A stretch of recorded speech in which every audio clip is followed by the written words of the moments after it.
Daniel Quérault, bonsoir. Vous êtes président de l'association 40 millions d'automobilistes. Alors, la vitesse pourrait être réduite en France de 90 à 80 km/h sur toutes les nationales et les départementales sans séparateur central. Le Premier ministre est pour. Alors, on va voir, parce qu'il y a déjà eu quelques expérimentations en France. On va voir des images. Daniel Quérault, on peut dire que c'est quasiment fait. Vous vous y attendez, l'annonce pour début janvier ? Oui, de toute façon, ce serait une décision politique et non rationnelle. Donc, oui, absolument. Je vais vous dire pourquoi.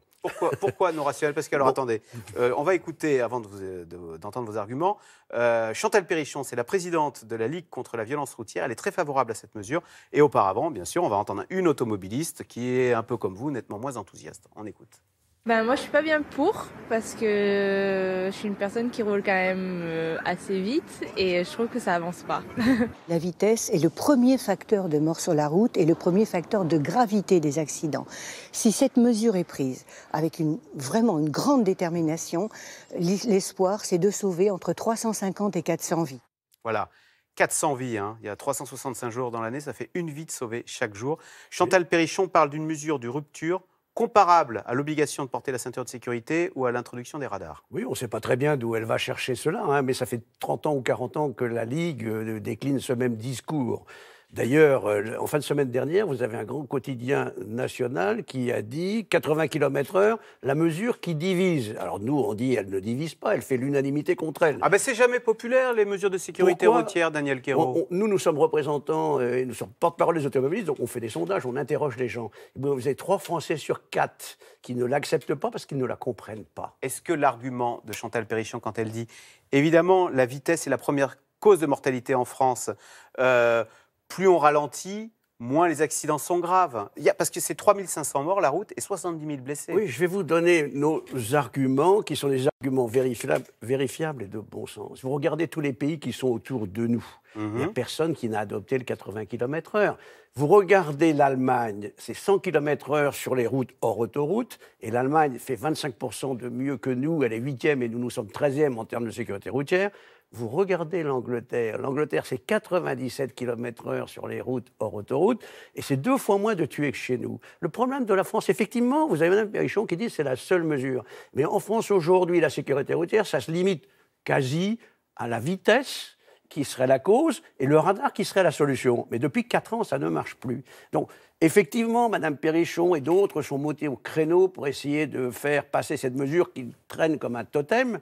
Mais j'étais au Conseil national de la sécurité routière quand M. Cazeneuve était là en 2014. Et donc, M. Cazeneuve a bien compris que les Français ne comprenaient pas ce type de mesure. Ils sont pour la modulation. Est-ce qu'il n'a pas fait ça aussi pour ne pas s'attirer les foudres de l'opinion publique? Parce qu'évidemment, ce n'est pas une mesure populaire. Peut-être, de ce point de vue, Édouard Philippe est un tout petit peu plus courageux, on pourrait considérer. Oui, il y aurait beaucoup à dire. Mais finalement, regardons les faits tels qu'ils sont. Donc, je vous ai cité quelques pays. Chose intéressante, vous avez un pays en Europe qui est bon en termes de sécurité routière, qui est le Danemark. Savez-vous qu'au Danemark, en 2011, on a décrété de passer bon nombre de routes qui étaient à 80 à 90. Pourquoi? Parce que sur ces routes qui étaient à 80, la vitesse moyenne enregistrée était 89 km/h. D'accord. Daniel Quérault, est-ce que si passer de 90 à 80, ça permettrait d'avoir une conduite plus apaisée, puisque tout le monde serait à la même vitesse, et on n'essayerait plus en permanence de doubler les camions, vous savez, qui sont à 80. Nous, comme on a le droit d'aller à 90... Hop, on essaie de les doubler. Qu'est-ce qui s'est passé au Danemark?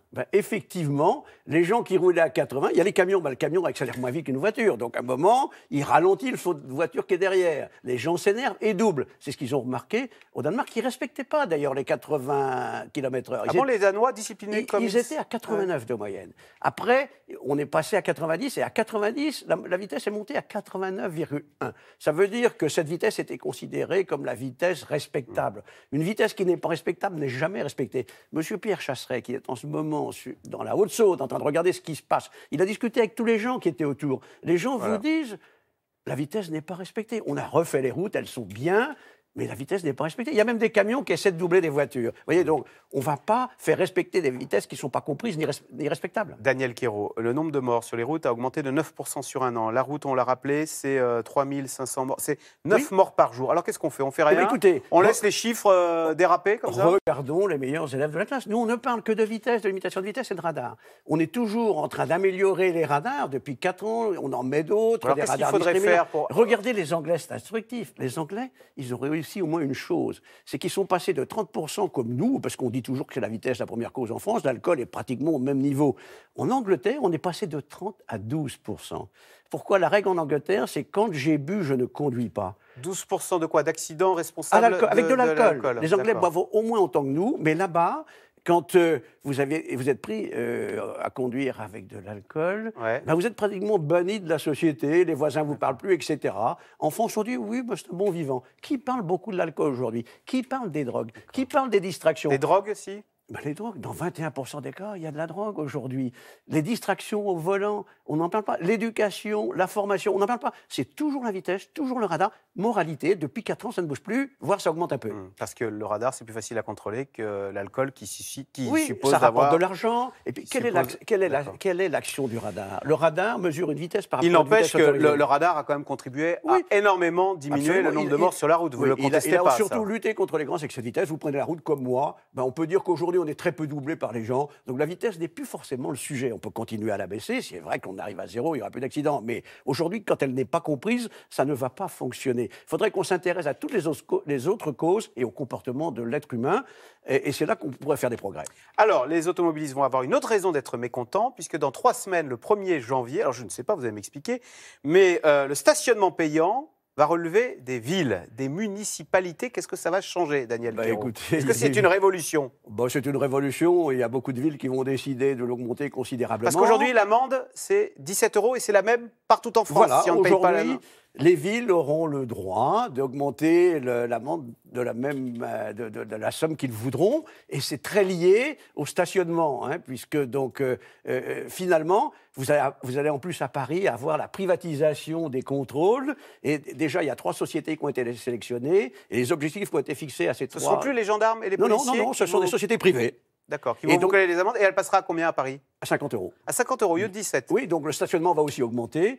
Donc, à Lyon, elle va passer à 60 €. 60 donc, €. On s'aperçoit que finalement, déjà les sociétés privées qui ont contacté avec la mairie de Paris, on leur a fixé un objectif à ces 3 sociétés de 25 000 contrôles chaque jour. Donc 3 x 5, 15, 3 x 6, 7, 75 000 contrôles tous les jours. Donc on va voir que l'argent va rentrer dans les caisses de la mairie. Enfin, vous avez vu, Londres et Barcelone, c'est près de 100 € l'amende de stationnement. Oui, mais quand nous, l'augmentation, elle est brutale et d'un coup, quoi. Vous voyez, ça participe toujours à comment je fais pour éjecter la voiture de mon centre-ville. Mais il y a d'autres villes qui ont décidé de ne pas augmenter, voire de baisser.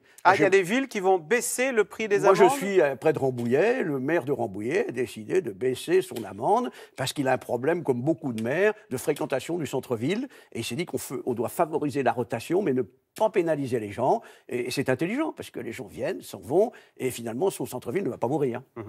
Est-ce que vous trouvez qu'il y a une politique de chasse aux voitures? Je dis ça, mais aussi les voitures sont parfois très arrogantes dans les centres-villes. Elles vous klaxonnent beaucoup, elles passent au rouge. Oui, surtout. On a de bonnes raisons de se dire que finalement, c'est peut-être pas très adapté au centre-ville piéton. On n'est pas pour le tout automobile. Ça fait des années qu'on le répète. On est pour la complémentarité entre l'automobile et les autres moyens de transport. Voilà. Mais tout ça, ça s'organise. Qu'est-ce qu'on fait à Paris? On bloque les voies sur berge, on les coupe, on met des rues à une seule voie. Donc on fait tout pour dissuader les gens de rouler, on bloque, et finalement de gros embouteillages. Vous allez voir en ce moment, c'est infernal. Gros embouteillages, plus de pollution. Alors que tout ça s'organise. S'il y avait des parkings relais, bon marché aux portes des villes, avec facilité d'avoir d'autres transports dans la ville, comme l'a fait Calais, par exemple, il y a des villes qui l'ont organisé. Ici, on punit d'abord, et on pense que les gens ne vont pas venir, mais les voitures ne s'évaporent pas, comme l'a dit M. Dajowski.